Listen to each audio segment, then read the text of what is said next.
Seja muito bem-vindo a mais um ObraCast. Hoje um ObraCast diferente. Hoje estamos eu aqui, Gabriela, né? E nós vamos receber aqui o Danilo, tá? E hoje, por que ele é diferente? Porque pela primeira vez a gente vai fazer um podcast onde a gente vai discutir um título, onde a gente tem um assunto a ser discutido. E o que a gente separou para conversar com você, Danilo, foi quem é o novo empresário de hoje? Né? Você que é um cara que está aí atualizado em função das suas várias funções, né? Lógico que eu vou pedir para você se apresentar, mas depois eu queria discutir com você sobre isso. Quem quer ser um empresário melhor ou quem quer se tornar um empresário melhor, como é que que características ele precisa ter, como é que ele precisa se portar, e aí já deu um podcast. O papo foi. O podcast já começou antes mesmo, aqui nos bastidores já estava rolando. Então, seja bem-vindo, Danilo, e aí, se você quiser se apresentar, acho que até dispensa apresentações, tá na mídia, é bom da construção aí, talvez... Exatamente. Conta um pouquinho para nós. Bom, só para deixar claro aqui, né, que eu não estava sabendo da pauta, eu fiquei sabendo exatamente nesse segundo do que queremos a verdade. Então não dá para se preparar, não dá para vir com respostinha pronta. Agradeço o convite de vocês. Uma das minhas paixões é a mídia, é a comunicação, é trazer conteúdo de forma diferente. E o ObraCast, eu venho acompanhando, né, Evandro, o projeto e o seu grupo também, N2. E eu acho que é uma grande conjunção de coisas aqui. Então, meu nome é Danilo Magri, hoje eu tenho 37 anos, sou aí sucessor, né, de uma holding de empresas familiares, cujo eu estou no grupo há 12 anos, né, e aí hoje sou responsável por uma das empresas, que é a LogMed, que é uma empresa de logística médico-hospitalar. Né, ela faz a ponte ali realmente entre hospital e indústria com serviços bem customizados para esse setor. Além disso, obviamente, a gente tem, né, alguns investimentos em outras áreas. Saúde é o nosso principal foco, mas tem segmento de restaurante, de mídia. E eu também estou aí, né, na Jovem Pan. Tá na casa. Na casa, há 4 anos, Falando de Negócios, que é um programa ao vivo, né, 20 minutos ao vivo, todas as terças-feiras de manhã, 7h30 da manhã, onde a gente também entrevista empresários, empreendedores da região. E é um programa assim que me traz muita felicidade porque já caiu no gosto do ouvinte da rádio, né? As pessoas esperam ali para ouvir um pouco mais do empresário. Já são mais de 200 entrevistas, 4 anos no ar. E muito com o meu propósito, né? De trazer para o Vale do Paraíba mais informação, mais empreendedorismo, mais gente capacitada ou pelo menos com a mentalidade de se capacitar para fazer diferente. Isso já é um pouco do novo empresário, talvez. Sim. E a gente tem, né? Bom, primeiro agradecer, né? Porque você que acabou me aproximando da Jovem Pan, né? Fui convidado lá no seu programa, fui pego de surpresa. Não foi, não. Na pauta. Vingança. Né? E assim, e lá acabei me aproximando de vocês, lá me aproximando da Jovem Pan, e depois acabou dando certo realmente o podcast estar em parceria. E lá, desde então, inspirado em vocês, o que a gente, inspirado no Falando de Negócios, o que é? Eu acho que a gente que fala sobre educação empresarial, a gente que fala com o empresário, a gente que fala com o empreendedor, né? O nosso grande objetivo tem que ser subir a régua.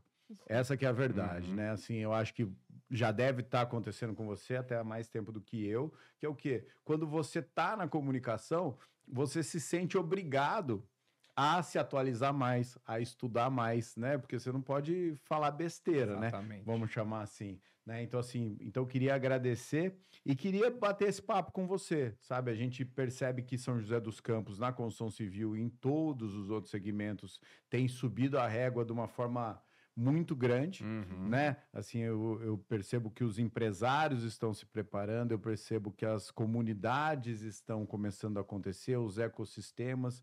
Então, assim, eu queria trocar essa ideia com você aí. Exatamente. Eu que não sou do setor, mas já recebi muita gente na Jovem Pan da construção civil, mercado imobiliário, né? Acho que São José dos Campos foi a segunda maior cidade em termos de valorização do metro quadrado. Sim. Foi Santos em primeiro, São José dos Campos em segundo. Sim. Recebi também lá o pessoal do Parque Una, né? Um projeto, talvez o maior projeto que essa cidade já viu em termos de questão urbanística, desde a época da Urbanova, acho que não faz nada tão grande na cidade. Provavelmente o maior do estado hoje em andamento, né? Com certeza. Então é muito pulsante mesmo a região, e eu falo muito isso, né, Gabi? Você que está aqui com o grupo. Quando eu voltei para São José, uns 8 anos atrás, eu também criei um grupo, que era o GEL, que era a ideia de juntar jovens empresários para discutir a pauta de negócios da região. Porque eu falei, não é possível que São José dos Campos e região não tenha pessoas interessadas em fazer diferente.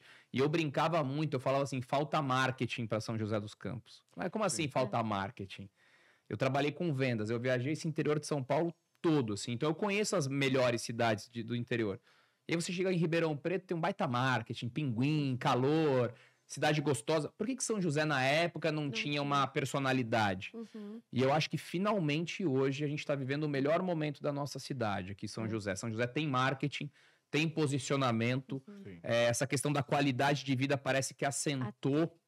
E os olhares voltaram para cá, né? Agora a gente vai fazer um evento junto com a Câmara Portuguesa, que realmente o olhar voltou para São José. E o São José, como o Evandro fala, é a Nova Califórnia.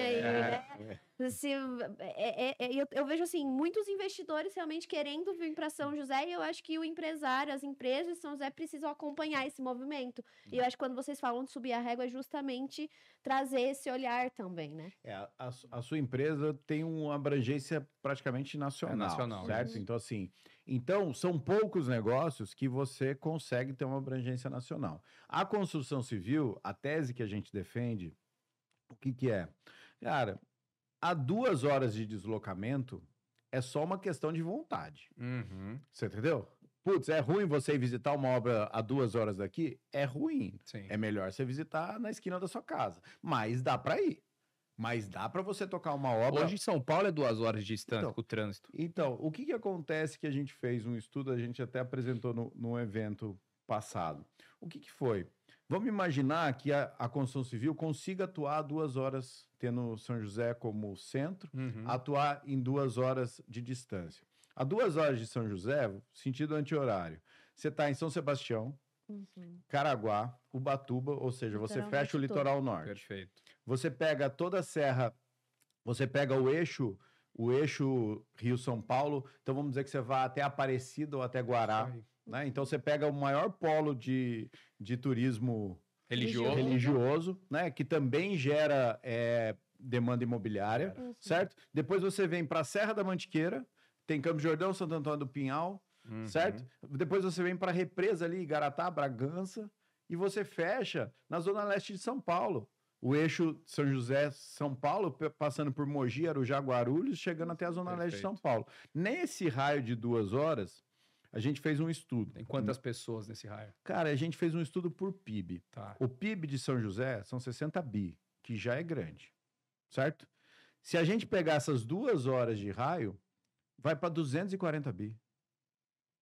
240 bi é o PIB de Portugal, cara. Então, ou seja... 2 horas de São José. Entenderam por que a Câmara Portuguesa está vindo atrás da gente para fazer São José? Aí vai ser entendeu? Então, assim, o que a gente precisa entender, né, falando para a construção civil, vamos pegar, assim, um construtor, um fornecedor. Um fornecedor, fabricante de esquadria. Cara, ele consegue entregar em 2 horas daqui. Um fabricante, entendeu? Uma marmoraria consegue atender a 2 horas de distância. Só que as pessoas não colocam isso no plano de expansão. Você entendeu? Não colocam isso no plano estratégico. Então, ele quer ficar o quê? Ficar disputando o mercado com o fornecedor dele, sei lá, tem 100 obras no Urbanova. Em vez dele falar assim, cara, eu tenho 10% das 100 obras aqui, vou pegar 10% de outro mercado. Ele quer brigar de 10 para 12, para 15, para baixar preço, para ficar brigando naquele mundinho. Então, assim, a gente tem puxado muito a bandeira da construção civil nesse sentido. Ou seja, cara, vamos olhar São José como a sua matriz, não como o seu único local de atuação, para a gente poder ter novos horizontes. Às vezes são insights pequenos como esse que já mudam a cabeça muda o jogo. Sabe que eu recebi o Fábio, secretário de Turismo e Desenvolvimento de Campos do Jordão, lá na Jovem Pan, e ele tem um estudo parecido. Como turismo, eles entendem que 250 quilômetros é a distância viajável de carro. E eles fizeram uma conta de um raio de 250 quilômetros de Campos do Jordão, quantas pessoas estariam disponíveis para ir de carro à cidade. Deu 50 milhões de pessoas. Se a gente aplicar mais ou menos o que você falou, a gente está falando que, no mínimo, tem umas 60, 70 milhões de pessoas nesse raio aí. Que exatamente. Então, bom, mas é isso aí. Você viu como é difícil a gente tocar por tema? Vamos lá. Danilo, a pergunta que eu queria fazer para você desse novo empresário, né? O que eu tenho visto no mercado é o seguinte... Antes, né, eu sou de gerações bem anteriores às de vocês, o que acontece? A gente via o empresário, aquele cara sentado no pote de dinheiro, distribuindo o quanto ele queria para cada funcionário, para cada fornecedor, e o funcionário, o fornecedor, o colaborador brigando para crescer na carreira, para poder ter direito a mais. Né? Mas assim, o dono da empresa era aquele cara que era o que menos corria atrás de conhecimento, era o que menos corria atrás de atualização. Hoje, eu enxergo o contrário. Hoje, eu vejo o quê? Eu vejo que o empresário é o cara que está entrando no final de semana no chat GPT para aprender a mexer. Eu vejo que o cara, ele está vendo que ele está tendo que se reinventar, e eu vejo o colaborador mais tranquilo. Né? Então, assim, eu queria falar um pouquinho desse comportamento do empresário novo e que quer crescer. Né? A gente até interrompi a nossa conversa ali um pouquinho antes para a gente não entrar na pauta, que era o quê? Como é que esse cara tem que se comportar? Como é que ele consegue furar essa bolha? Como é que ele consegue parar de atuar só na região e atuar de uma forma mais abrangente? Como é que você enxerga esse comportamento empresarial? Bem interessante da forma que você trouxe, porque realmente aconteceu essa inversão de muitas coisas, né? Acho que nos últimos 20 anos aconteceu uma inversão de valores, de polos de poder, muita coisa inverteu. O cliente hoje tem um poder que, né? Ele tem o Google, ele tem o ChatGPT, ele tem tudo à disposição dele para discutir, para negociar, o que é bom. E eu vejo na questão do empresariado, primeiro de tudo, até um passo atrás, que mudou muito aquele estereótipo do empresário. Antes, o empresário era geralmente aquele cara com um caráter duvidoso, uma índole, né? Estereótipo, se você uma charge.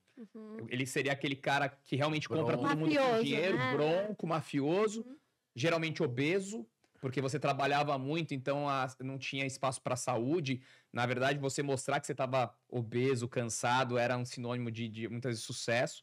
E eu acho que o primeiro passo que essa nova geração de empreendedores, e que muitos deles da internet mostraram para nós, que o wellness é fundamental. Né? Então, CEOs hoje praticam triatlo, praticam Ironman, praticam ciclismo. E aí você fala, peraí, se o Abílio Diniz, né, que agora não está mais entre nós, com 80 anos, corre maratona, eu não vou ter tempo para fazer exercício. Então, acho que começou mudando dali. O dono, o empresário, ele precisou buscar conhecimentos fora do setor dele. Primeiro de tudo, eu tenho que cuidar do meu corpo. Meu corpo tem que aguentar uma rotina mais plural, uma rotina mais pesada, uma rotina menos pragmática. Depois ele veio para a era do conhecimento. Agora eu preciso ser... Eu não preciso saber só do meu negócio, eu preciso entender sobre equidade social, eu preciso entender sobre diferentes tipos de gênero, eu preciso entender sobre o valor do dinheiro, eu preciso saber sobre tecnologia. Aí em tecnologia você abre uma ramificação enorme que vai chegar na IA, que a gente está começando a viver talvez algo sem precedente na história da humanidade. Então o empresário de fato hoje, ele precisa ser multitarefa, sem que a multitarefa traga os malefícios que isso traz. Burnout, ansiedade, cansaço extremo. É como ser multitarefa, tendo o seu esporte favorito, cuidando da sua espiritualidade, seja ela qual for. Virou um lifestyle, na verdade, a vida do empresário, né? E eu enxergo que essa questão de mentalidade também, de você ter esse tempo, de fazer a famosa gestão do tempo, e você mesmo usou uma frase antes da gente começar, me tornei muito mais produtivo em 3 meses com o avanço das tecnologias e tudo mais. Eu acho que esse é o que mudou realmente o jeito de fazer, de empresariar no Brasil, né? E o que eu acho também é que não existe mais o estereótipo, que nem você falou. Exatamente. Você entendeu? O que eu acho é que existe hoje a sua verdade. O que é bom hoje é o seguinte, cara, eu sou o empresário que tenho sucesso porque eu acordo às 5 horas da manhã. Beleza. Mas se eu for o empresário que tem o sucesso porque começa a trabalhar às 10 horas da manhã, também tá tudo certo. Ou seja, você não precisa mais estar preso nisso. E o que eu acho, que já emendando na próxima pergunta, que é a importância de você levar essa verdade para a rede social, ou levar essa verdade para os seus colaboradores, é o quê? Ela tem que ser leve. Porque, assim, não existe como você passar uma inverdade. Ou seja, se você, né, começar a treinar 5 horas da manhã, porque treinar 5 horas da manhã vai me trazer mais resultado de marketing, cara, você não vai aguentar fazer isso por muito tempo. Agora, se isso for a sua verdade, tá tudo certo. Tanto é, né, que tem empresários que vão por outros lados, né? E qual que é a vantagem disso que eu vejo, né, Danilo? A partir do momento que é verdade, passa a ser prazeroso, né, para você, né? Que nem, por exemplo, né, emendando na outra pergunta, que é isso, né? Ou seja, o quanto realmente é importante ou é necessário, ou como é que você vê essa questão do eu divulgar a cara da minha própria marca, né? Eu, meu maior influenciador, o influenciador do próprio negócio. Como é que você enxerga isso? Eu acho que é uma tendência que ela já começou, agora ela está se fortalecendo, né? Você pega o próprio Guilherme Benchimol da XP, ele fez isso. Em um momento ele se despluga da XP e ele vira Guilherme Benchimol. E ele, por ser uma pessoa, humaniza a XP, aproxima ela de um consumidor que talvez não tenha tanta afinidade com investimentos e faz esse movimento. Então, a gente vive, né, um boom dos influencers. Começou com o blogueiro, aí foi pro influencer grande, aí depois veio pro micro-influencer, nichou. O que eu já vi falar é que a gente vai sair do influenciador para o influente. E o influente é o dono do próprio negócio, é o dono da empresa. Tanto que alguns influenciadores maiores que já perceberam isso, o que eles fizeram? Marcas próprias. Exato. Eles começaram a fazer marcas próprias. Então, ninguém melhor que o Evandro, que a Gabi, que o Danilo, para colocar a cara e falar da sua empresa. Então, o empresário, né, que tem essa facilidade de comunicação, que não tem vergonha de se expor, ele tem mais chance de sucesso nesse âmbito. Só que é uma faca de dois gumes. Sim. Hoje você pode se expor falando unicamente da sua empresa, mas se você é uma pessoa que tem um ímpeto, um valor mais acirrado e você quer se posicionar religiosamente, politicamente, socialmente, você também corre o risco disso interferir no teu negócio. De interferir no seu negócio, de vender só para uma parcela da população e a outra te cancelar. Né? Então, você colocar a cara tem que ser pensado. Tem que ser algo assim. Cara, acabou de acontecer isso comigo, vocês acreditam? Aí, ó. Eu até mandei pro meu marido e falei assim, o ônus e o bônus da visibilidade. Eu acabei de receber uma mensagem de um fake falando assim, você lembra que você foi em tal lugar, em tal... Como é que os seus parceiros veriam você se você não tivesse ido na cervejada da faculdade? Então, assim, são coisas que você vai se expondo e são coisas naturais. E aí eu acho que o empresário precisa saber ponderar isso também, né? De uma organização de mentalidade mesmo, para não deixar se abater. Que aí que tá, né? Que nem você falou. Porque, assim, o que eu defendo é o seguinte: uma coisa é você expor a sua vida profissional. Certo? Mas, o que eu digo? Cara, você tem que entender o que briga que você vai conseguir bancar. Exato. Entendeu? Você vai conseguir bancar a exposição pessoal? Você vai conseguir bancar se alguém fizer uma piadinha com o teu filho? Você entendeu o que dizer? É isso aí. Então, não vou conseguir. Então tá bom. Então não exponha. Então não expõe. É isso aí. Você entendeu? Mas eu tenho medo de mostrar os números da minha empresa. Então tá bom, então não expõe. Essa é a vantagem dessa liberdade que se tem nas redes sociais. Ou seja, na verdade, você não precisa, não existe uma tabela. É que tem gente que às vezes não consegue... Confunde, né? Exato. Exatamente, né? Então, assim... E eu até vejo, o Danilo, que eu vi essa semana lá, que legal, né? Que você tá com novos desafios aí na questão de piloto, né? Não sei qual é a fórmula que você vai. Eu não entendi direito. Eu sei que era uma montagem de ar, inclusive. Ah, é? É, tá brincando. Viu? Perfeito aquilo ali. Você tá brincando. Mas, pô, imagina se eu fosse companheiro de equipe do Max Verstappen, eu com certeza. Tá vendo como a internet manipula as pessoas? Mas você vê como é que é? Sabe você não conhece. Você não acompanha a Fórmula 1, exatamente. Porque não estava escrito. O Max Verstappen, ele é o melhor piloto de Fórmula 1 da atualidade. Eu brinquei falando que a Red Bull tinha definido a equipe e eu ia ser o companheiro de equipe do Max Verstappen. Eu tinha uma foto minha vestido de piloto e eu sentei o Max Verstappen do meu lado, usando o Nano Banana da Google, né? Então nem tudo que a gente perfeito, vê... não ficou? Ficou perfeito. Pra mim, pra mim eu tava aqui Nano Banana do Google. Tá, do Google. Pra mim, você ia jogar, sei lá, agora sair do kart e correr Fórmula Porsche Cup, sei lá, ia fazer alguma outra, ia mudar de Olha aí, como encaixou a importância desse assunto. Agora vê como é que são as coisas? A outra coisa, né, que quem tem déficit de atenção tem que prestar mais atenção, né? É o seguinte... É o risco de ser manipulado. Não, é o tipo assim, cara...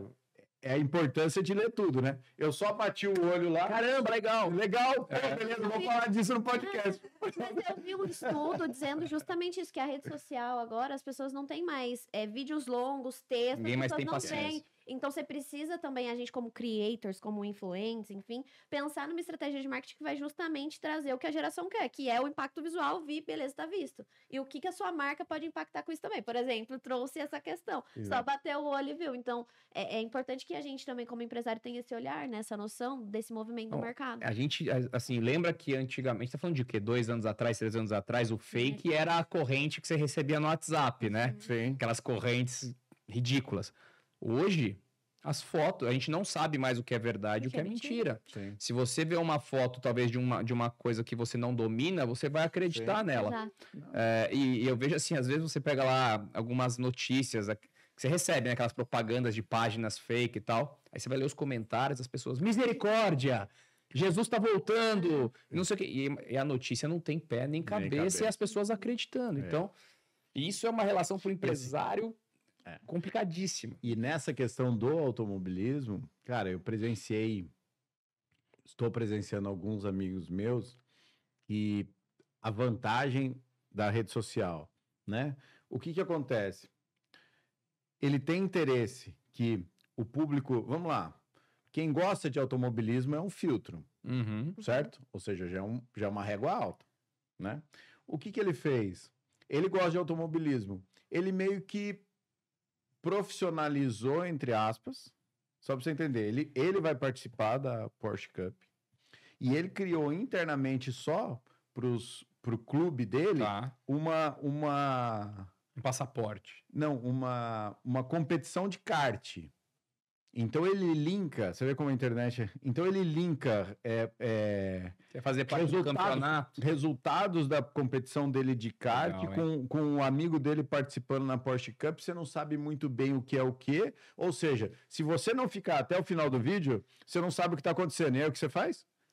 Fica até o final do vídeo. E assim, olha que legal, ele criou um ecossistema. Eu sou piloto de Porsche Cup, mas eu vou rentabilizar com o campeonato de kart. Exatamente. Você quer correr no campeonato de kart do piloto tal? Ou eu quero, então quero fazer parte. Não, e ele nem rentabiliza com o negócio de kart. Na verdade, o que acontece? Ele tem um clube de empresários, aí ele vende para quem quer entrar no... Para quem quer... Entendi. Um dos entregáveis do clube é participar do kart. Entendi. Você entendeu? Ou seja... Que é o famoso poker, né? Agora o pessoal tá implementando. Exatamente. E assim, mas vamos lá. O que eu queria entender, né? Que nem, por exemplo, você falou que faz 4 anos que você tá lá. Como é que era o perfil do empresário que você recebia há 4 anos atrás e como é que é o perfil do empresário que você recebe hoje? O que você vê de mais diferente, né? Vamos dizer assim, porque você recebe a maioria lá empresários de sucesso, né? Olha, eu vou começar pelo que não muda. Eu percebi que em todas as entrevistas que eu fiz, na Jovem Pan ou em outros projetos de mídia que eu já tive também, sabe quando você tem aquela sensação, pô, isso é um negócio bom, esse cara é bom, esse negócio dá certo. Incrivelmente, todos eles falaram de atendimento ao cliente em algum momento. Todos eles olhavam o atendimento ao cliente de forma estratégica. Por quê? O mais comum, quando você cresce, é você terceirizar o saque. Porque o saque é chato, né? Então, você terceirizar. parou de olhar o saque, você perde o ajuste fino da sua empresa. Você não sabe qual que é aquela reclamação que estão te escondendo. Legal demais. Então, para mim, o que não muda é que eu percebo que quem fala de atendimento ao cliente geralmente tem as empresas mais bem-sucedidas. O que muda? Não tem mais uma pauta hoje que eu faça na Jovem Pan que eu não fale de tecnologia. E no meu podcast da Log Médica, um podcast de nicho, que eu falo só sobre o mercado médico hospitalar, 20, 30% do episódio é tecnologia. Então, hoje, um empresário que não sabe falar de tecnologia ou não está investindo em tecnologia, vai ficar para trás. E se vai ficar para trás, o que significa? Tem empresas e empresas, né? Uma empresa, por exemplo, é de logística. A gente estava numa discussão assim de negócio muito boa, porque eu estava levando a empresa para um lado high-tech, onde eu ia competir com empresas de tecnologia. Mas eu falei, peraí, eu não sou uma empresa de tecnologia, eu sou uma empresa de logística. Então eu executo, eu tenho muita coisa tangível. Eu prefiro me associar a quem tem esse core de tecnologia. E a tecnologia que eu vou desenvolver internamente tem a ver com o meu core. Então, eu vou ter um roteirizador mais inteligente, eu vou ter um contador de combustível mais inteligente, eu vou ter um sistema de armazém mais inteligente. Mas eu não vou competir com uma startup de tecnologia que está pensando aquilo ali todos os dias. Vai ter dentro do seu negócio projetos de tecnologia. Exato. Então, você também tem que entender o quanto tech é o seu setor, o quanto tech é a sua empresa. E o que você vai se associar ou terceirizar. Legal demais. Não, eu concordo plenamente, né? Eu falo para a Gabi bastante aqui, é o seguinte, cara, qualquer empresa, qualquer pessoa que for montar uma empresa hoje, antes dela pensar em qualquer coisa, ela tem que pensar o que ela vai ter de tecnologia dentro dela, né? Porque não dá para nascer uma empresa, eu acho que realmente pivotar uma empresa, fazer com que ela passe a ter uma cabeça mais tecnológica é difícil, mas, por exemplo, não dá para você não pensar nisso, não dá, né? Eu e a Gabi, a gente tá montando uma empresa que é uma empresa de gestão de locações potencializadas, ou seja, gestão de Airbnb, certo? Ou seja, não dá para a gente hoje montar uma empresa de gestão de Airbnb e pensar que nem uma imobiliária que faz Airbnb, entendeu? É isso aí. Você entendeu? Então, assim, na verdade, o braço ele tem que ser... Ele começa pela tecnologia. Então, tá bom. Como é que são os dados desse cara que se hospedou aqui? Ele se hospedou aqui. E o que ele valorizou mais? Ele valorizou mais ter cápsula de café ou ele valorizou mais não ter hora para entrar? Que aí volta no que nunca muda, né? Que é a experiência do cliente. É a experiência do cliente. Ou seja, você pensar com... né? Tem um dado interessante, né? Assim, a vantagem da gente não ser especialista é que a gente pode falar e depois falar assim, ó, foi o que me falaram. Licença poética. Licença poética. Então, eu vou falar para você o que me falaram, não sei se é verdade. Né? Mas se quiserem os haters aí mandar o pau, pode mandar que dá engajamento. Qual que é a verdade? Por exemplo, o Netflix hoje, ele tem a capa, a thumb, variável, de acordo com seus costumes. Então, imagina o seguinte, tem um protagonista de um filme, mas que eu não assisto tanto. Mas tem um coadjuvante que eu já vi 20 filmes dele. Perfeito. Então, na hora dele aparecer pra mim, ao invés dele aparecer com aquela capa do protagonista como herói, ele aparece do coadjuvante como bandido. Sensacional. Você entendeu? Por quê? Porque ele fala assim, cara, ele não toma decisão por esse cara, ele tá acompanhando esse outro, né? E assim, então, esse tipo de informação só acontece porque ele tem os dados. Né? Senão fica... A gente já ultrapassou uma fronteira, Evandro, que quando o algoritmo for mais inteligente, já ultrapassamos.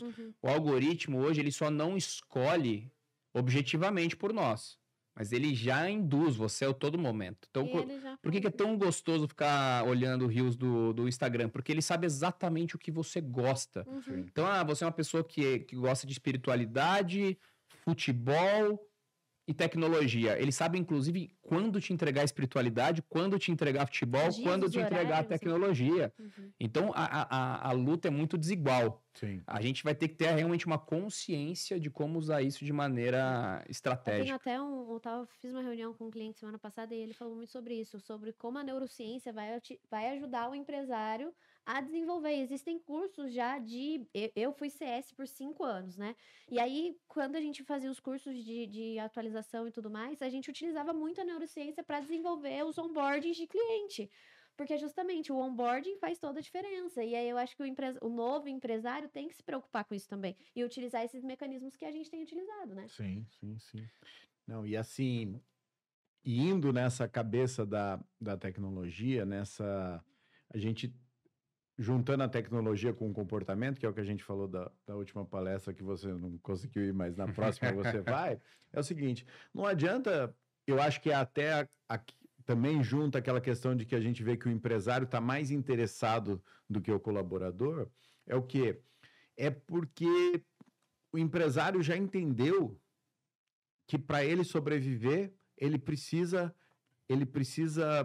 ter esse braço de tecnologia. Sim. Ele precisa realmente se desenvolver nisso, né? E o colaborador, muitas vezes, ele está usando a tecnologia para outra coisa, né? Ele está usando a tecnologia para a qualidade de vida dele, que está tudo certo também, não estou dizendo isso. Mas a dúvida é o seguinte, quem que vão ser os novos empresários de sucesso, né? Eu fui viajar para o exterior esse ano, o que eu vi?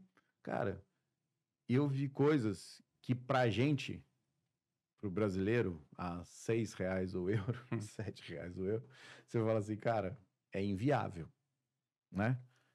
E o que eu vi? Eu via as pessoas comprando. Eu via as pessoas consumindo marcas de grife, eu via as pessoas, coisas que você fala assim, não, eu não vou pagar isso nessa camiseta, né? Eu não vou pagar isso, você entendeu? Tipo assim, mas qual que é a verdade? Essa informação, esse objeto de desejo, esse algoritmo, faz o cara criar desejo para isso, né? O que eu estou querendo dizer com isso? Cara, o dinheiro está trocando de mão. O dinheiro está trocando de mão, né? Nós temos amigos em comum aí que trabalham em setores como consórcio, como seguro, como esse tipo de coisa. O que acontece lá atrás? Se você pegar quem que era o corretor de seguro que dava certo lá atrás, era aquele cara que tinha realmente sucesso do cliente, tinha isso, tinha aquilo, mas ele tinha o quê? A gestão da carteira, né? Isso foi mudado, por quê? Por uma outra galera que veio com o quê? Com fome. Digital, com fome. Exatamente. Veio com fome. Por quê? Porque teve acesso a coisas que não tinha, teve acesso, entendeu? Fala, cara, se eu quero o iPhone 17 agora aí, eu vou ter que trabalhar, cara. Entendeu? Não adianta, não vai ser o plano de carreira que vai me trazer. Você entendeu? E se eu trabalhar, eu vou ter. O Brasil, né, ele é o segundo pior país em termos de ascensão social. Então, se você nasce numa classe social baixa, você tem muita dificuldade de subir aqui no Brasil. Só perde da Índia, que a Índia tem as castas que aí você realmente não consegue ultrapassar. Mas o novo empresário, eu diria que o digital transformou muita gente em milionário. As pessoas conseguiram escalonar no digital e a IA vai transformar muita gente em bilionário. Sim. A IA é a próxima etapa desse digital que a gente viu. E é muito interessante ver o dinheiro mudando de mão, Evandro, porque as grandes marcas, elas estão numa encruzilhada. Você pega Porsche, Ferrari, eu vou vender para todo mundo ou eu vou ter que restringir? Porque você tem hoje, andando de Porsche, você tem o empresário bem-sucedido, mas você tem o MC. E aí, como é que fica? Só o dinheiro qualifica? É só o dinheiro. Então a Ferrari, eu não sei qual foi o influenciador que comprou uma Ferrari, você viu? Mandaram buscar. O cara fez que nem o McQueen, ele pintou a Ferrari do McQueen. A Ferrari, a Itália mandou uma notificação para ele, você não pode alterar o meu carro. Ele falou assim, quem disse? Então tá mudando E nem tá muito distante. E vai ter que saber quem que você vai atender, e não tá muito distante da nossa realidade, porque tem um condomínio aqui em São José que começou a fazer essas análises e como advogada, né, não, a gente conta o santo não conta, a gente conta o milagre não conta o santo, mas que começou a não olhar só pro dinheiro, então não é mais só sobre o dinheiro que você compra ou mora em determinado lugar. Será que você vai ser aprovado? Deu Lânio com o carro lá em Alphaville, né? Comprou 2, 3 terrenos e agora a associação vai ter que entrar nesse próximo... o dinheiro já não é mais o único balizador. E eu vou passar até uma dica de livro. Tô lendo um livro, não terminei ainda. Chama 2041. Quem escreveu foi o Kai-Fu Lee, que é o pai da inteligência artificial. E ele traz como vai ser o mundo em 2041. E falando de seguro e consórcio, ele tem um exemplo disso. Ele fala assim, olha, tem uma menina de classe média na China que ela mora e ela assina uma apólice de seguro. E ela paga R$1.000 por mês. Aí o seguro fala, olha, se você quiser pagar 900, para de comer batata frita. Ó, o seu pai fuma muito. Se você quer ter uma policy melhor, pagar 800, fala pro seu pai fumar menos. E aí você vai pagando menos cada vez que você alcança. Só que aí essa menina se apaixona por um cara pobre da China, que mora num bairro violento, que tem mais exposição a doenças. E aí o seguro fala, esse cara vai aumentar o seu risco. Ó, se você for namorar ele mesmo, sua pólice vai voltar para R$1.000. E aí você entra num dilema ético. E a menina vai namorar e pagar mais no seguro, então do mesmo jeito que ela veio só colhendo benefícios, quando alguma coisa contrária acontece, aí ela vai ter essa ingerência sobre a sua vida. Tá bom, você quer namorar ele, mas aí você vai visitar ele num bairro violento, você vai estar mais exposto e vou aumentar a sua pólice de novo. Caraca. Que legal. Não é muito louco isso? Nossa, pode ser que o preço da Ferrari seja em função do seu endereço. Exatamente.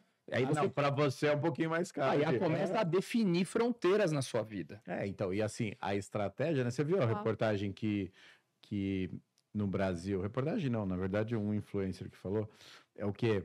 Que no Brasil é o único lugar onde os carros equivalentes entre Porsche e BMW, a Porsche é mais barata? É mesmo? Só que aqui a Porsche vende mais que BMW. É o único lugar que a Porsche vende mais. A Porsche pegou uma hype aqui no Brasil, né? E estão vendendo muito, porque é isso. É o carro de desejo do novo rico, do cara do digital. Ele quer. Emergente, a Porsche hoje, ela representa o sucesso no digital. Sim, né? Eu consegui ganhar dinheiro no digital. E que a gente volta para o começo da nossa conversa, das pessoas influentes, né? E isso vende. Né? Eu tive numa palestra, não vou falar o nome, mas um cara muito famoso, e ele me confidenciou no final, falou assim, Danilo, eu não gosto de mostrar ostentação na minha rede social, eu não gosto, mas eu aprendi que para eu vender, eu preciso mostrar ostentação. Até ele, que tem um nome feito, que teoricamente já vende por osmose, falou que se ele não mostrar ostentação, ele vende menos. Entendi. Então, assim, qual é o limite do jogo? Até onde a gente vai para vender? Tem gente que vai falar, eu não vou jogar esse jogo, eu não vou mostrar minha vida pessoal. Tem gente que vai, eu vou mostrar e vou exagerar até aqui. Exatamente. Foi o que aconteceu com o Marcos Paulo lá, né? Sócio do Pablo Marçal, né? Que foi tipo assim, agora que eu vou diminuir minha presença digital. Política eu tô fora, vou diminuir minha presença digital, então vou vender avião, vou vender carro, vou vender tudo, porque eu não preciso mais disso. Entendeu? Assim, e até porque é o que o pessoal explica, né? Tipo assim, o cara não tem, alguns, né? Não tem avião só por ostentação, tem porque senão é inviável fazer a agenda que os caras têm, né? Essa que é a verdade, né? A Silvia Braz fala muito disso, né? Que ela tem 3 filhas, e aí ela tem que fazer a logística, ela anda muito de helicóptero, então ela teve que comprar um helicóptero, porque senão ela não poderia vir para uma reunião em São Paulo, uma reunião no Rio de Janeiro. Então, esse novo rico, esse novo empresário tem essas condições, mas que utiliza isso também como branding de marca, né? Então... e assim, e o que eu vejo é uma dificuldade, né? Que nem, por exemplo, os pais os meus amigos lá, que têm filhos da mesma idade, né? Eles falam assim, cara... O que vai ser dos nossos filhos? Eu falei, cara, o que vai ser dos nossos filhos, eu não sei, mas que eles vão ser engolidos pela galera que tá tendo esse acesso, né? Acesso a essa parte para realmente trazer ambição, né? Então, assim, o cara hoje ele tem o desejo de vencer e comprar a Porsche, né? Então, assim, ele tem essa dificuldade. E outra coisa, e acesso a conhecimento, né, Danilo?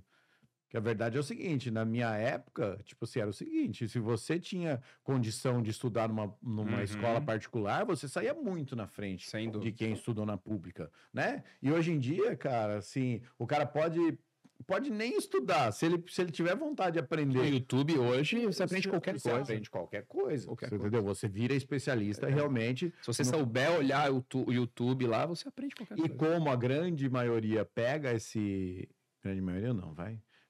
que a gente acaba vivendo muito nessa maioria, acaba fazendo o quê? Acaba pegando muito nesse viés de vencer através da venda, né? Você entendeu? Então, assim... Vendas cura tudo, né? É isso. E assim, Danilo, e como é que foi? Conta um pouco da história, né? Vocês nasceram já com abrangência nacional? Vocês começaram aqui, foram crescendo. Como é que funciona essa... Como é que é essa expansão? Como é que é essa expansão de ir atuando em outros lugares? É muito por setor, né? É o que você falou. Na logística, se você não expande, você se limita. Porque para você conquistar os maiores clientes, você tem que ter sinergia e capilaridade. Entendi. Se eu continuasse sendo uma empresa só de São José dos Campos, talvez eu não conquistasse os maiores clientes, porque esse cara quer que você resolva o problema dele em âmbito nacional. Entendi. Então, na logística, se você não... a gente mora num país inflacionário. Se você não cresce, o custo te come por dentro. Na construção civil é a mesma coisa. Né? Então, você tem que crescer todo ano, senão o custo implode você, porque o combustível está lá subindo, a manutenção do carro está subindo. Então, a gente teve que... A Odmed tem 16 anos, foram 10 anos de investimento. Crescendo, pegando dívida para ter os galpões nos lugares certos, uma frota razoável, e aí depois você vai aparando as arestas, né? Entendi. Aqui talvez esse investimento não vale a pena, vamos tirar essa cidade aqui, vamos ampliar porque deu certo. Então a gente está agora há 6 anos aparando arestas para... O crescimento vem da necessidade do cliente, não da sua vontade. Né? Não só da sua vontade, né? Vamos dizer, lógico, você fala assim, não, então para eu atender esse cliente que é um bom cliente, eu preciso estar em outras Muito da minha expansão foi por conta de clientes. Cara, você não quer ir comigo para o Rio de Janeiro? Aí você vai lá, faz aquele trabalho para aquele cliente no Rio e depois traz outros, né? Entendi. Rio de Janeiro é um desafio logístico, né? Violência, tudo que a gente sabe do Rio. Mas é a minha filial que mais cresce. Entendi. Porque ninguém quer fazer, então você tem mais oportunidade. Entendi. Então é esse jogo, né, na logística, mas a logística está prestes a disruptar, assim, de uma maneira enormemente com o IA, né? Um conhecido meu já foi para a China, ele falou, Danilo, eu voltei parecendo que eu estava em 2050. É drone voando pela sua cabeça, entregando coisa. Em São Francisco, o Waymo, né, que é uma empresa chinesa, que é o Uber autônomo, já faz mais corrida do que o Uber normal. Caramba. Então, em São Francisco já é normal você entrar num carro sem motorista e ele te levar. Então, o carro voador da Embraer vai mudar muito coisa na logística. Está tudo muito próximo de acontecer. Exato. Né? Então, a gente está aqui tentando, assim, ser eficiente para quando vier a tecnologia você conseguir abraçar ela. Entendi. E assim, cada vez menos dependendo das pessoas ou em função desse novo perfil do colaborador, cada vez mais dependendo dessa relação com pessoas. Como é que você enxerga isso? Porque assim, na construção civil isso é muito difícil, né? Então assim, mas eu queria entender se isso é para todos os segmentos ou se é uma exclusividade. Na logística você pega aí os maiores, Mercado Livre, Shopee, o galpão é totalmente automatizado. Você tem ali poucas pessoas garantindo o processo. O restante é tudo esteira, robô, é lindo de ver.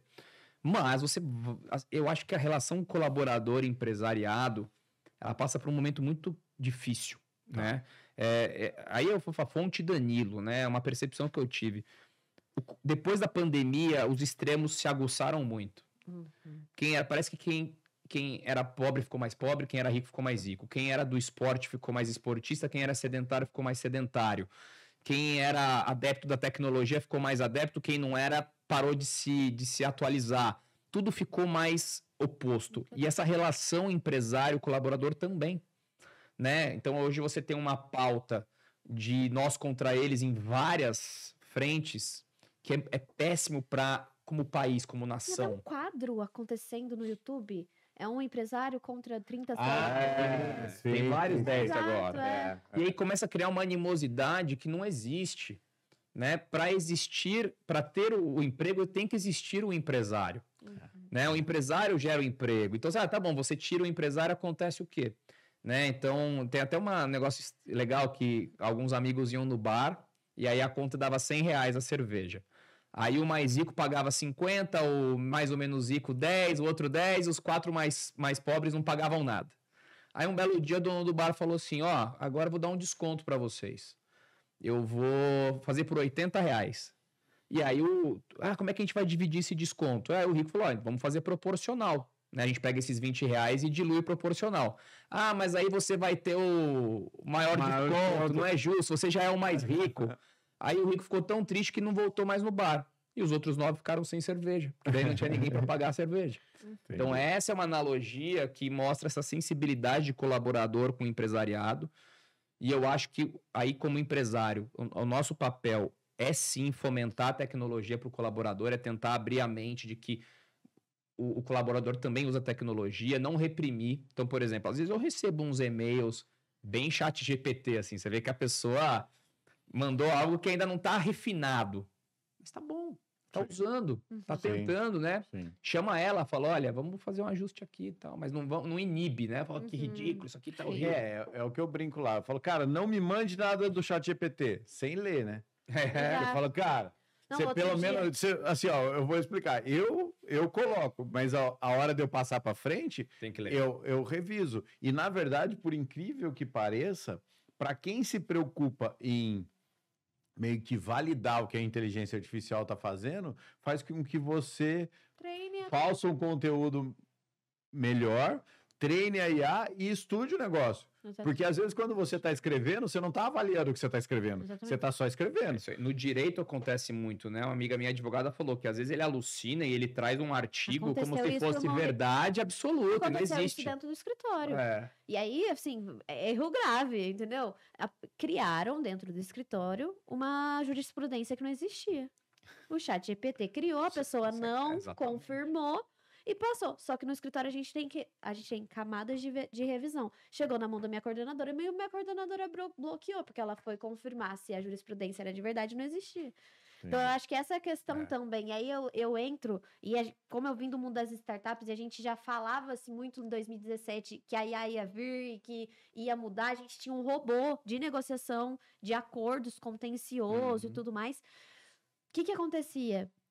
A gente treinava o robô, né? Na época a gente não chamava de IA, mas era já um protótipo ali. A gente treinava o robô justamente para o robô fazer os mecanismos ali de negociação, mas sempre tinha alguém por trás. Que eu acho que é isso que na minha visão vai acontecer. Nunca vão deixar de existir operadores de IA, operadores, né? E eu acho que não vai substituir totalmente, mas sim vai ter um avanço tecnológico que eu acho que também é um movimento sadio para os colaboradores, entender que eles também precisam se nutrir, que aí a gente volta para sua primeira pergunta. Eles também vão ter que se nutrir. Isso também vai ter que ser regulado. Exato. Não a regulamentação que a gente fala das redes sociais, porque hoje é uma corrida armamentista. É quem gasta mais bilhões para sair na frente e dominar, e Estados Unidos e China ali disputando quem vai dominar esse mundo novo.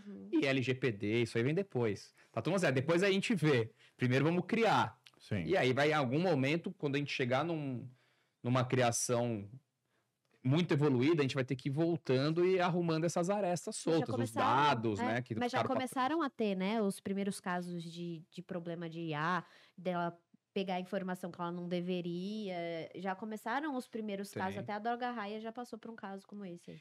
Então, e assim, outra coisa que é importante nessa questão da mídia lá, a gente até teve uma informação,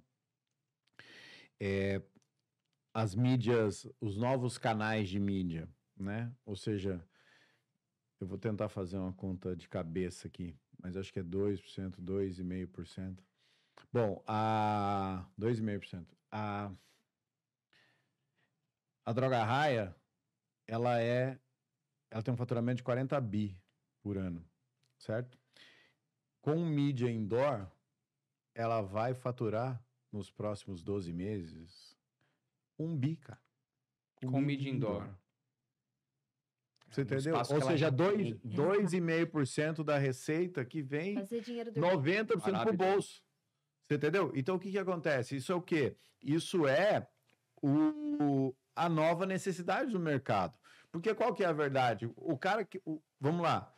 O poder de você se comunicar com quem está precisando do seu serviço. Cara, tem poder melhor para alguém que está vendendo remédio se comunicar com alguém que está dentro de uma farmácia? Exatamente. Vale mais para o cara estar se comunicando com a massa através de um anúncio no Jornal Nacional, ou vale mais para ele se comunicar com quem está dentro da farmácia buscando, né? Eu trabalhei com merchandising, trade marketing na TIM e na Unilever. Foram minhas primeiras experiências. E na época não se tinha talvez essa visão tão ampliada.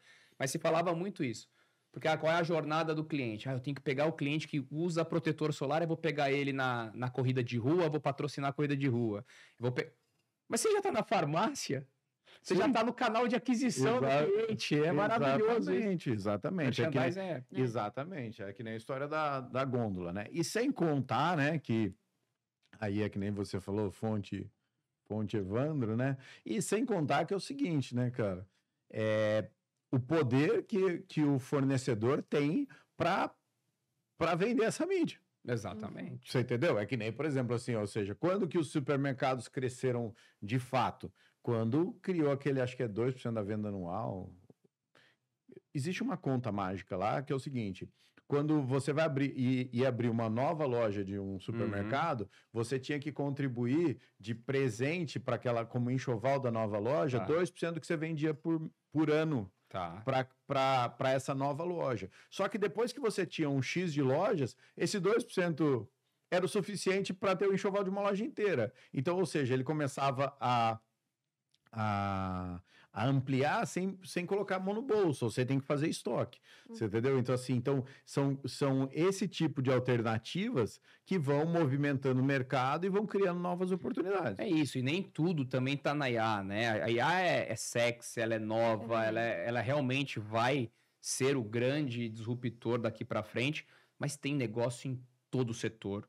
Né? Tem negócios que a própria IA vai deixar talvez uma brecha para contato humano, para aquela questão do ajuste fino, que a gente também tem que olhar o que vai ficar, para a gente ser o melhor naquilo que vai ficar, porque, eu vou criar uma IA. Não, você não vai criar uma IA, a Google vai criar, a Microsoft vai criar, você vai usar essa IA da melhor maneira possível, você não vai concorrer com os caras. E assim, e a forma que eles criaram, né, que eles se estruturaram, bom, vocês acho que eram muito novos. A segunda vez que você fala isso, no primeiro.com, o que era? As empresas, elas tinham uma noção de que para elas conseguirem se lançar no mercado, elas precisavam fazer algo que fosse gratuito. Então, muitas se afundaram porque não tinham fonte de receita, né? Você entendeu? E qual que é... Por que a IA começa já tendo muito recurso para se reinvestir? Porque já ficou claro para o mercado que é o seguinte, você quer ter uma IA, você vai ter que pagar. Se você não pagar, você não vai ter. Você entendeu? Então não tem algo que... na verdade, nem não pagar, mas eles dão os trials e aí mexe com a cabeça do consumidor. Não, se a versão gratuita já tá me dando isso, quem dirá, paga. Eu sou apta, tem um monte de IA que a gente paga. A Manus, eu tô usando muito. E quando o produto é bom, você paga. Eu comecei com o plano free, eu fui pro basic, agora já tô no plus. Porque ele começou a me resolver problema, eu falei assim, vou comprar mais um negócio. E ela é focada em quê? A Manus, hoje eu faço análises mais complexas. Então, assim, desde um PowerPoint mais complexo, um Excel mais complexo. Vou dar um exemplo. A gente, como líder, como CEO, faz tempo que eu não paro para fazer tecnicamente um Excel. Eu estava precisando fazer um simulador de fretes para um cliente meu. E eu não acertava mais a fórmula, que é complexa, é uma tabela cheia de preço, eu não estava acertando. Eu joguei no Manus, falei, faça um simulador de frete que tenha que trazer essa informação, o cliente vai digitar isso, origem, destino, né? Eu achei que ele ia vir arrumar o meu Excel.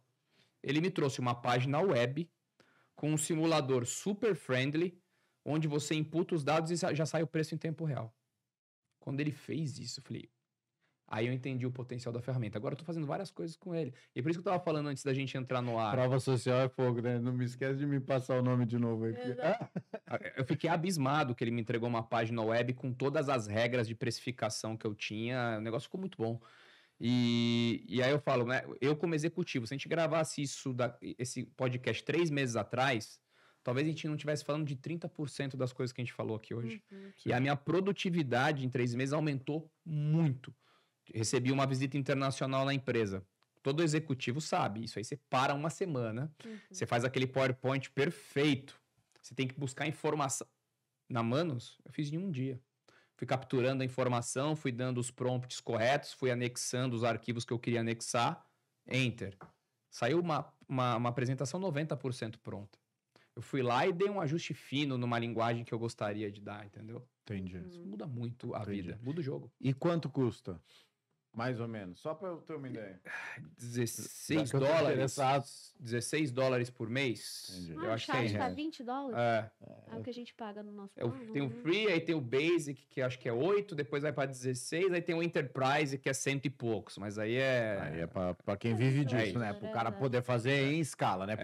Na verdade é para fazer e vender para os outros. É meio isso. É isso. São essas software houses, né? E assim... E de São José, assim, vamos lá, voltando um pouquinho para essa, né? A gente foi num evento no Parque Tecnológico semana passada, 2 semanas atrás. Qual que é a verdade, né? Fazia um ano que eu não ia. Qual que é a verdade? Você começa a ver que já existe vida, né? Você começa a ver que é o seguinte, não tá todo mundo lá porque tá tendo um evento, né? Tá todo mundo lá, tem a galera do evento, mas também já tem a galera que você vê que realmente trabalha ali, vive ali, né? O que você tem enxergado nesse sentido, assim? Em São José? Nessa parte tecnológica. Às vezes eu vou lá no Parque Tecnológico, quando eu sou convidado, ou tem algum evento interessante. Eu tô bem mais seletivo para evento ultimamente, né? Sim. Porque eu acho que o nosso tempo, ele é muito escasso para a gente ir em evento que não gera networking, ou que não gera negócio, ou que não gera conhecimento. Mas quando eu vou no Parque Tecnológico, tem sempre alguma coisa nova acontecendo. Quando eu vou lá na Nexus, tem mais empresa que foi acelerada, mais empresa que foi incubada. E eu acho que São José, mais uma vez que a gente falou, ele está se posicionando. Hoje ele já tem um marketing de qualidade de vida. E eu acho que a segunda frente agora é a tecnologia. A gente está se posicionando como uma empresa inteligente, uma cidade inteligente. Eu estava em Criciúma uma vez, e eu falei que eu era de São José dos Campos, na mesa, aí a menina falou assim para mim, São José, eu conheço essa cidade. Não é a cidade inteligente? Eu falei, olha aí. Olha o selo que a gente tem que pegar e colar no peito de que a gente é cidade inteligente, entendeu? Então eu acho que São José está indo bem. Eu não consigo falar tecnicamente sobre o Parque Tecnológico, mas todo mundo que eu conheço lá sempre me apresenta projetos que fazem todo sentido, né? E a gente está falando, inclusive, de linhas subsidiadas, né? Eles têm uma entrada lá muito boa com FINEP, com FINAME, para quem tem para quem precisa de subsídio. Entendi. Então, eu acho que a gente está bem posicionado. Sabe? E o que eu percebo é essa síndrome de vira-lata do José, sabe? O que eu percebo é o seguinte, a gente também frequenta bastante São Paulo nos eventos, Alphaville e tal, o que a gente vê é que São José dos Campos é um lugar desejado, você entendeu? Só que a gente não dá o devido valor, né? A gente convive aqui, a gente vive aqui, então a gente acha que isso não faz sentido, né? Eu falo muito isso em relação ao Parque Una. O que eu entendo? O Parque Una, em função da localização que ele tá, cara, não tem como ser barato fazer um empreendimento lá, cara. Sim. Não tem jeito, entendeu? Cara, melhor lugar da cidade, um dos melhores do estado, entendeu? Então, assim, não dá para comparar um incorporador daqui da região com outro negócio que ele faça fora do Parque Una. Então, o que eu vejo é que as empresas daqui não estão tão estimuladas em participarem, em fazerem prédios lá. Só que eu fico usando de exemplo, Danilo, para que isso não saia como corte, porque senão vai ser polêmico até demais. Quem quiser ver, que assista inteiro, viu, Davi? Não põe no corte, não. Mas, assim, o que eu tô querendo dizer? Imagina o seguinte, eu gosto de usar como exemplo Piracicaba, por exemplo. Piracicaba deve ter o quê? 200 mil habitantes? Acho que um pouco mais. Pouco mais? 250? Tá, né? Vamos dizer assim, mas é uma cidade com muito menos habitantes que São José dos Campos. Talvez metade, Metade. Tá, então vamos lá. O que acontece? Você pega um incorporador grande de Piracicaba. Você sabe qual que é o desejo desse cara? Que ele já cresceu em Piracicaba, que ele já domina Piracicaba? E vir para um lugar igual São José, cara. É mesmo? Por quê? Porque tem 700 mil habitantes, tem um comércio pujante, ele já não tem mais espaço para crescer aqui porque ele já domina aquele mercado. Então ele fala, onde que está a minha expansão? Então São José é objeto de desejo para muita gente nesse sentido. Então a minha visão é o seguinte, que ali vai ter uma abertura para incorporadores de fora que de repente vão falar assim, putz, vai custar mais caro fazer aqui. É a minha porta de entrada. Mas é a minha porta de entrada. Depois que eu estiver lá, aí eu já sei como é que o mercado funciona, entendeu? Você vai subsidiar ali, né? Tirar do próprio bolso para poder comprar no mercado. Exatamente. Então é aí que a conta, às vezes, não vai fechar para quem é de dentro, mas vai fechar para quem é de fora. Sim. Né? Então, assim, eu entendo que muita gente faz isso em outras áreas, né? Assim, eu fiquei impressionado outro dia quando me falaram o valor de o valor de investimento que a EDP teve para montar aquela nova sede. Tipo assim, é tipo 200 vezes o valor do aluguel, entendeu? Então, ou seja, o cara não vendo alguma coisa. Exatamente, ou seja, eles vieram para nunca mais sair. Exatamente. Você entendeu? Não é questão de quanto custa o aluguel ou quanto, certo? Eles estão vendo alguma coisa. Eles estão vendo alguma coisa que a gente não tá, isso aí. né? E assim, esse é um negócio legal. Outra informação que a gente teve aqui que foi importante foi o seguinte, eu não sei se foi a Boeing, uma dessas empresas, ou se foi a Ball, não, eu acho que foi a Bayer, que faz o quê? Para montar essas sedes administrativas, o que eles fazem? Eles fazem tipo uma votação com os funcionários. Os executivos. Com os executivos. Se eles querem morar lá. Aonde eles, entre aspas, preferem, entendeu? Qual cidade nos atende? É São José, é Sorocaba, não sei o que, entendeu? Então, assim, São José foi a vencedora. Por quê? Porque aí vira a história que bom mesmo é viver em São José, né? E assim vai, né? Mas é interessante, às vezes eu recebo cliente de fora, vou almoçar, assim, eu tenho percebido que é mais frequente comentários como, pô, bonita cidade, né? Não conhecia, achei legal, achei moderno, achei limpo. Você começa a passar essa impressão. E mais um ponto importante também sobre essa grande aquisição de empresas aqui em São José, que São José é a única cidade do Brasil que isenta imposto para centro de serviços compartilhados. Então, se você quiser montar um CSC no Brasil, aqui é 0%. Entendi. Então, essas empresas muito grandes que querem juntar toda a parte administrativa num lugar só, é um bom caminho de... E aí o que acontece? O CSC é a abertura de portas. Vem o CSC e depois vem o administrativo. Entendi. Já que tá lá o CSC, vamos todo mundo para lá, entendeu? Exatamente. E vira essa questão de não brigar com ninguém, né? Exato. Você fala, putz, cara, eu tô em outra cidade de Minas Gerais, que eu tenho uma baita de uma isenção, se eu for para São Paulo, né? Ou seja, assim vai. Bom... Como diz o Eloy, aqui a gente domina tudo menos o tempo, né? Olha aí, decorou. É isso aí. Danilo, Gabriela, queria agradecer para vocês, né? Muito boa a conversa. Eu acho que a gente fazer episódio, eu acho que fica o aprendizado de que fazer episódio com um tema central é interessante, né? Dá para a gente aprofundar um pouco mais. E obrigado pela visita e espero que venha mais vezes. Eu perdi totalmente a noção do tempo, eu nem sei quanto tempo de episódio que deu, mas porque foi muito bom, uma conversa realmente cheia de insights que provoca a gente a pensar no futuro e grande ao mesmo tempo que tem que pensar no desafio diário do nosso negócio, né? E espero que quem ficou com a gente até o final também tenha gostado, aprendido. Parabéns para vocês pela provocação, por fazer diferente. Estou sempre à disposição. Obrigado. Obrigada também, Evandro, por estar na mesa hoje. Danilo, gratidão. Nos encontramos no passado e agora as oportunidades vão voltando, que tem outras oportunidades. E eu acho que fica realmente aprendizado do podcast com o tema. Eu achei que às vezes a gente foge um pouquinho, mas volta. Mas é super útil e eu gostei também. Então, gratidão a vocês. Foi excelente. Conversa maravilhosa. Mais um episódio de sucesso aí. Muito bom. Obrigado. Abraço. Tchau.